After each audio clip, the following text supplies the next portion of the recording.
Halo, ketemu lagi di Top 5 News of the Week. Minggu ini ada beberapa berita penting untuk kamu ketahui. Kita mulai dari berita pertama ya. Proyek kereta cepat Jakarta-Bandung mendapat restu Presiden Joko Widodo menggunakan anggaran pendapatan belanja negara. Nah, Presiden merevisi Perpresnya sendiri yang tadinya nomor 107 tahun 2015 menjadi Perpres nomor 93 tahun 2021 tentang percepatan penyelenggaraan prasarana dan sarana kereta cepat Jakarta-Bandung. Kenapa? Menurut staf khusus Menteri BUMN Arya Sinulinga mengatakan kondisi keuangan para pemegang saham perusahaan konsorsium proyek kereta cepat Jakarta-Bandung mengalami kemacetan akibat pandemi COVID-19. Sebenarnya proyek ini memang dari awal sudah banyak menuai pro dan kontra, karena banyak pihak yang menilai kurangnya urgensi proyek tersebut.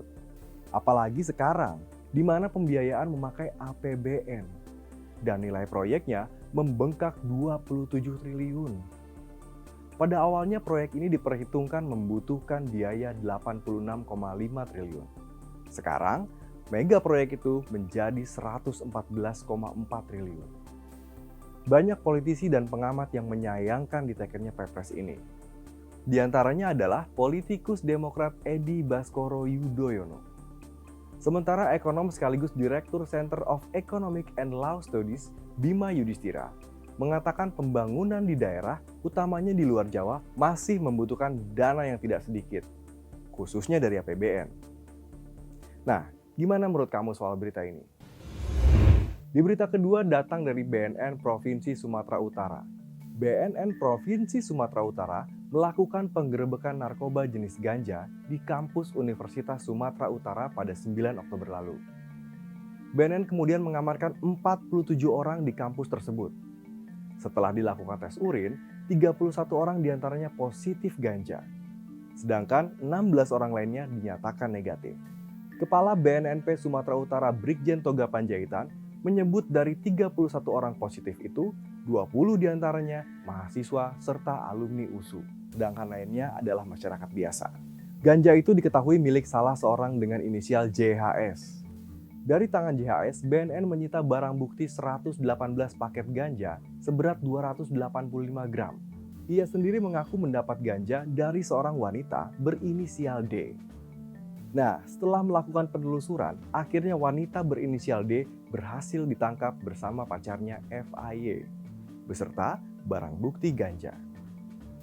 Wakil Rektor 1 Bidang Akademik Kemahasiswaan dan Kealumnian USU, Edi Iksan, mengatakan USU memiliki aturan internal bagi mahasiswa yang terjerat pidana.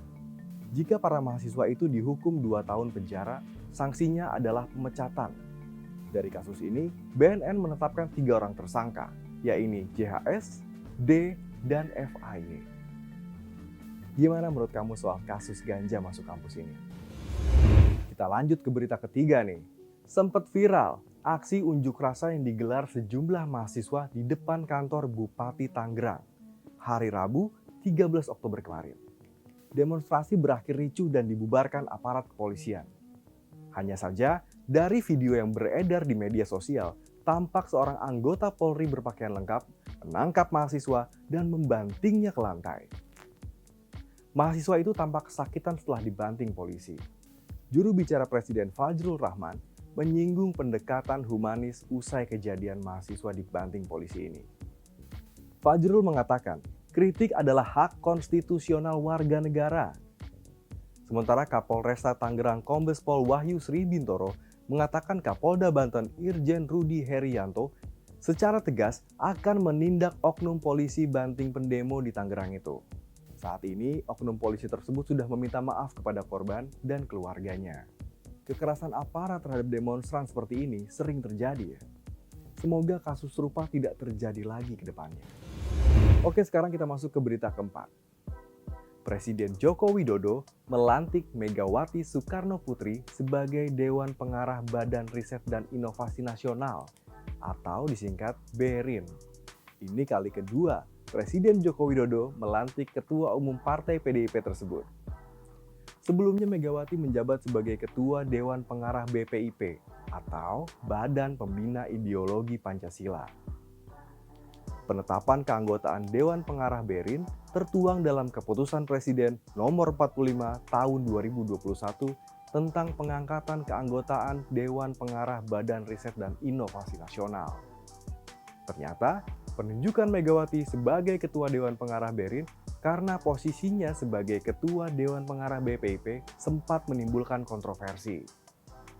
Anggota Komisi 7 DPR Mulyanto menilai hal itu tidak tepat.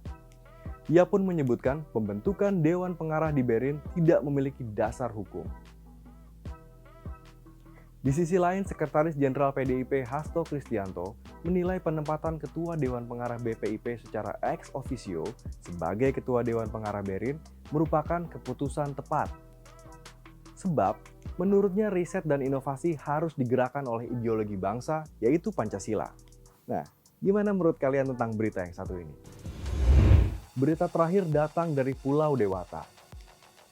Setelah ditutup selama PPKM, akhirnya penerbangan mancanegara dari dan menuju Bali dibuka kembali. Bandara Internasional Ngurah Rai resmi membuka penerbangan internasional untuk wisatawan asing sejak Kamis kemarin.